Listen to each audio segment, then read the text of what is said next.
Wave 5 of the Booster Course Pass recently released, and even if it is a bit disappointing, I still have had fun with it, so why not rank all the tracks? Also, this list will be based off exclusively my opinion, so don't go having a hissy fit in the comments because I placed fan favorite Daisy Cruiser in last. Wait. Oh. 8. Daisy Cruiser. Since my reasoning for not liking this track is fairly simple and controversial, let's just start with positives. This course is absolutely stunning. Even if some of the textures are basically non-existent, the water, lighting, and use of color is great. The course actually looks more like a traditional cruise ship whilst also giving off a daisy feel. I guess you could say that's thanks to the prominent use of oranges and daisy-shaped decorations. Well, that's it for the positives. Let's get on to the negatives. Yes, there was so little good to say about the track itself because the aesthetic is the only thing that makes the track somewhat bearable. This can most easily be shown in the track layout. Loads of long straightaways occasionally broken up by 90 and 180 degree turns. In my opinion, this leads to the course feeling very awkward to play, and the obstacles don't do much for the sections which even have them. The underwater section is extremely easy to avoid, same with the tables and the newly added Goombas. The course was clearly made for Double Dash's slidey and sensitive controls where the obstacles actually work as obstacles there. Another thing I'd argue Mario Kart Double Dash did better was the pool section, because whilst it is Mario Kart 7 to blame, the added split path and ability to drive through the pool makes the section somehow simpler because driving straight is more encouraged. But even after that, there is one more thing which I personally think Double Dash did better, and this is definitely more of a nitpick. It's the music, because I do not like the added violin in 8.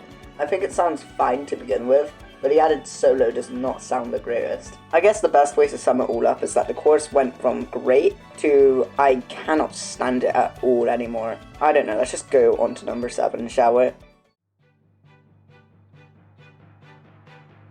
7. Sunset Wilds. One of the most disappointing tracks of Wave 5 in the Booster Course Pass as a whole. Despite most of my opinions usually being fairly hated, it seems to be agreed upon by the entire community that Sunset Wilds was not a good remake. For starters, thanks to the usual simplifying of the GBA layouts, the track layout is just SNES Mario Circuit 3 but mirrored. Now, whilst I'm not saying it's an awful layout, we've seen this layout far too many times. I even made a diagram for it. We have this same layout in every single Mario Kart for both Nitros and Retros. So realistically, the only reason why I would theoretically like Sunset Wilds is because of the stuff it uses to make itself stand out. So what does this course do? Well, it's in a red desert during a sunset where you have an extremely easy set of Shy Guys and mud to avoid. Wait a second, Sunset Wilds isn't unique at all. The whole course is just reused ideas but done worse. Along with that, aside from one single section which is extremely boring, the course stays flat the entire time. And whilst I can excuse Mario Circuit 3 for being one of the most fun bagging tracks in the entire game, Sunset Wilds has no excuse. And don't even get me started on the sunset gimmick. Oh my god, what on earth went wrong? The only reason to bring this track back was because of its gimmick, and it wasn't even that interesting to begin with, yet they still removed it. It's not even like Nintendo can't just change the lighting, skybox, and anything else necessary, because despite what people are saying about lighting changes being impossible, they really aren't. For starters, not only does the lightning give off a brief lighting change when used, but also the Mushroom Gorge Cave also slightly changes lighting. And even if that isn't enough for you all, modders have already added the gimmick back in day 1. I don't even care about it that much, because the track would still be here on the list anyway. But it baffles me why they didn't just put in Yoshi Desert into the BCP, considering it was never remade before similar to Sunset Wilds. Sunset Wilds on its own is just so unremarkable and bland that there is nothing interesting to say about it. Nothing unique to set apart from the other 86 tracks in 8 right now. Just play Mario Circuit 3 or SNES Rainbow Road. It's basically the same as this but way better. 6. Squeaky Clean Sprint. Squeaky Clean Sprint presents the player with one of the more unique ideas for a course. However, aside from that idea, the course is fairly basic, and even then sections such as the bathtub are fairly empty. This entry might as well be the shortest one on the list, where I just touch on the course's negatives, because most people's praise for the course is justified in my opinion. The music is great, the theme is great, surprisingly the obstacles are very well designed, and usually those are the things I criticize a lot on these Mario Kart 8 Deluxe tracks. And the many alternative paths nearer to the end of the track are a great inclusion. Where the course falls most flat, however, in my opinion, is the layout itself. As I briefly mentioned before, the bathtub section is extremely empty, and is the main reason why Squeaky Clean Sprint isn't placed any higher on my list. Sure, when you enter the bathtub, there is some sponges and bath bombs, but after those, it's just driving straight for like 5 to 10 seconds, with no differences in scenery. And I get it, what else could they have done to prevent this? But it's still incredibly annoying. Wait, actually, I know what they could have done.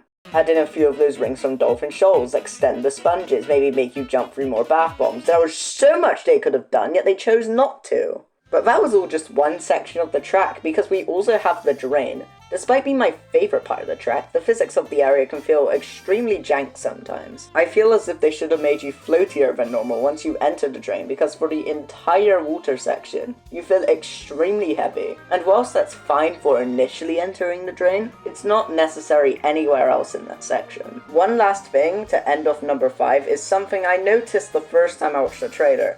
This course looks like a much lower quality compared to most of the other courses in not only Wave 5, but even all of Wave 4 and Merry Mountain from Wave 3. This is most apparent with the quality of some of these extremely flat looking models, and especially the water which looks ripped right out of Tokyo Blur, which is some of the worst looking water in the entire game. This isn't as much of an issue compared to the drain and the bathtub, but just something I thought I should point out, because in the end, Squeaky Clean Sprint is still a really fun track to play on, and as I said before, definitely deserves the praise it gets compared to a lot of fan favourites.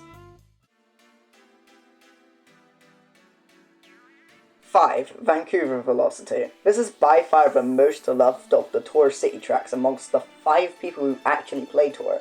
But looking at the course in 8, it becomes way more apparent what Vancouver Velocity's issues are. Vancouver Velocity suffers a lot from issues a lot of other popular tracks have. Most obvious being both 3DS and N64 Rainbow Road, where they rely on an aesthetic to carry what is a quite basic and mediocre layout. Whilst Vancouver Velocity doesn't suffer as much from those issues, hence why it is at number 5, the numerous long straightaways and giant empty glider sections are issues that should be expected when you look at its status as a fan favourite. Although strangely, the community doesn't seem too fond of Vancouver in 8. I noticed people are a lot more critical of the Mario Kart Tour courses, however I do honestly understand where the hate is coming from. When you compare Vancouver Velocity to a track such as Athens Dash, it is far easier and way more generic. You can even compare it to Los Angeles Laps, which appeared earlier in the same cup, and even that has more going on despite it being less flashy due to the daytime setting. However, that's not really what I care about. You can have a track look generic as possible and I'd still love it. And even then, Vancouver has some unique set pieces. But the issue to me is that unlike the previously mentioned Athens and LA,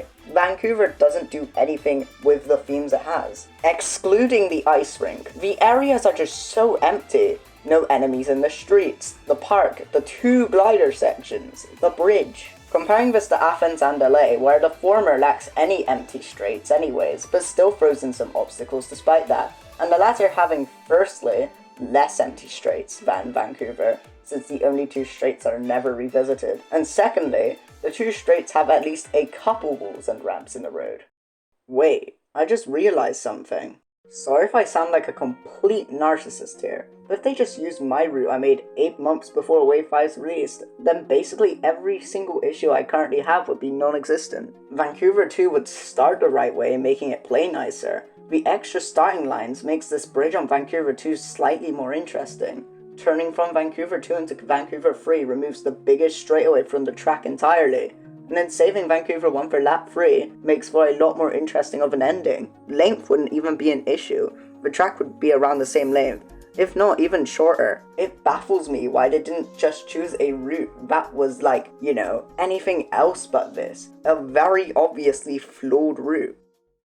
All of this, and I haven't even said anything good about the track yet. Let's just end off the entry with a positive note then. For starters, the music slaps, and I'm pretty sure most people watching this video agree. Along with that, the course is an incredible lap one, along with a great selection of shortcuts. The layout alone, in some certain sections, are the main reason why this track is as high as it is. It's not like the course couldn't have been higher. It's just that Nintendo really screwed up their opportunities that they had with Vancouver Velocity, and its missed potential is really disappointing.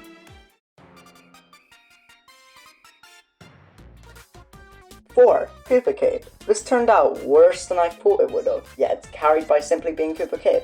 I think the best way to describe it is that this course is just extremely awkward and just feels kind of off. As an example, compared to Mario Kart Wii, the river does not feel like it's letting you go with the current and just feels like it's pushing you wherever it pleases. Let's look at another example. The ending jump out the water has a shortcut where you go for a floating waterfall, but you get launched too far to even land close enough to use it half the time. Or how about the course's ramps? Despite Sunset Wilds already using perfectly fine wooden ramps, Koopa Cape uses the tour ramps, which just look really bad. Like, you make all these other graphical changes, yet you keep these in? Or how about the fact that when you launch into the underwater section, the camera is angled in a way where you can barely see the upcoming turn? But don't even get me started on the music, it is so annoying. It's like a more cartoony version of the original, but like, the original was already so cartoony anyways. And even after all of that, the course is carried by still being fun to drive. I don't know what else to say. As I said before, the course is carried by being Koopa Cape. It's one of the best courses on the Wii for good reason, and that's carried over into 8. Last thing I have to say is I like the added anti-gravity section and the half-pipes from Tour since they are a really cool addition. Despite how negative I was for Koopa Cape, I was surprised to see it score as high as it did on the list. Guess Nintendo couldn't ruin Koopa Cape too much now, could they?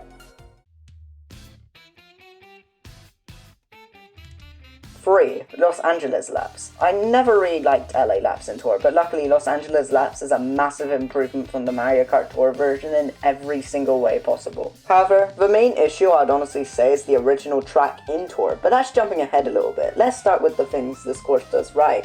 The layout. When this course hits hard, it really hits hard. From the beach at the start of the track to the oil field at the end, it is all presented in a way which makes it very interesting to play. I especially like the added ramps in the oil field because whilst they could be touched up a little bit aesthetically, they add extra reason to take the right path on the split path. However, what was I saying about the original track and Tour being the biggest weakness of LA laps? Well, in Mario Kart Tour, each of the track's variants are set in a completely unique destination with none of them sharing a starting line. As you can probably guess, this is the cause of that one massive straightaway at the end of lap 2 where it transitions from LA3 to LA2. The issue is, as you can probably assume, this section is extremely boring and takes up a surprisingly sizable amount of the track. Even if they did add in some obstacles which weren't used much before in other tracks, like reuse a few assets to make this section interesting, the source all boils down to Nintendo not having many other options for the route, and if you want the track to progress in a difficulty and atmosphere, this was the best way to do it.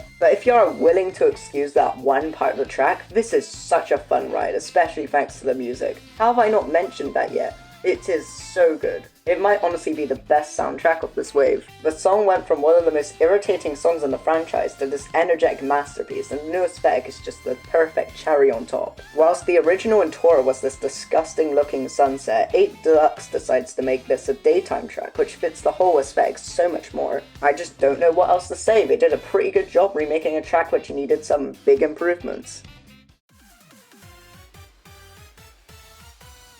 2. Moonview Highway. Wow, nobody was expecting this track to ever make it, but here we are now, and that's such a nice surprise. Unlike most people, I actually think Moonview Highway is one of the best courses from the Wii, and if I were to have made a Dream Booster course pass, this definitely would have been in it. The best part about it reappearing in 8 though is that the developers actually managed to fix a lot of the course's main issues along with making a couple of quality of life improvements. Before we get onto the change most people hate, let's talk about the most interesting change in my opinion at least. The boost panels now randomize in placement every time you play the track, except in time trials obviously. This makes the track way more interesting to play every single time, and allows this track to be even more unpredictable than the original. This is especially apparent when you compare it to a track such as Excitebike Arena, because unlike Moonview Highway, the ramp types barely affect gameplay, meanwhile the location of boost panels does. Another change I adore is at the starting area with the different paths. Each path now has a use, with one path being very cramped but the fastest,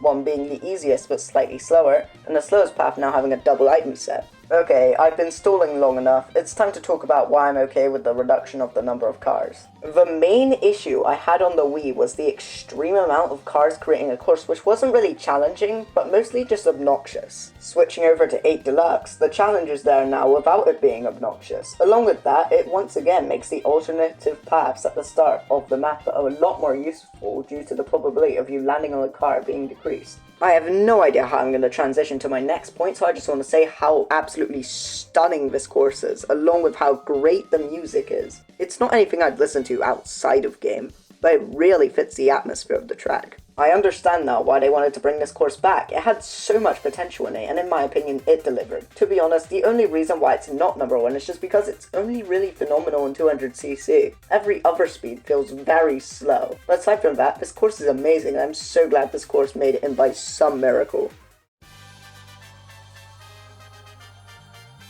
Number 1. Athens Dash. This is a controversial choice. After all, this is one of the tour courses that most of the community actually seems to be pretty fond of. And for good reason, as Athens Dash is by far the most unique of the tour city courses thanks to its aesthetic. The course uses this aesthetic for a quite strange theme that not many people have pointed out. The thing is, Athens Dash, especially on 200cc, focuses a lot on aligning yourself on jumps to avoid crashing into Goombas, pillars, out of bounds, and whatever else they felt like putting in this track. The difficulty, however, comes from Mario Kart 8's air movement, or the lack of air movement. Ignoring glider ramps, bouncy terrain, underwater, and a couple of weird tracks, you never really get control of your kart in the air. Athens Dash uses this quirk in 8's controls in many ways, allowing the course to present a pretty decent challenge despite the model not even changing that much aside from removing a single pillar to help accommodate the physics engine of 8. The best example of this challenge is most of lap 2. The 2 giant ramps allow the player 2 decisions: drive straight or align yourself to land in the grass in a way where you can hop out without losing speed, creating a shortcut. Or the hill leading into a blind jump where it honestly isn't that hard to deal with if you just use a single brain cell. If you look at the minimap, it becomes extremely obvious that you're going to be fine if you just keep going straight. And if you don't have the map on, then just drive in the middle of the road. It's just common sense. To end of the lap, you have to align yourself in a way where you can avoid some Goombas and enter one of the small openings without hitting any pillars on the other side. Those are just a few of the many times alignment is a central theme of the course. But along with that, there's also just plenty of stuff to do, such as go up a grassy hill avoiding boulders, which is my favourite part of the course, or attempt to stick to the very inside of this turn, which is much more satisfying than I would like to admit. And don't even get me started on the music. Oh my god, it is so fitting and it sounds amazing. In the end, Athens Dash is a challenging, interesting, and just an extremely fun and unique course, and that's why it's my favourite track of Wave 5. But what's your ranking of Wave 5? Let me know down below. As usual, if you enjoyed the video, then please like and subscribe for more content like this, and I'll see you next time.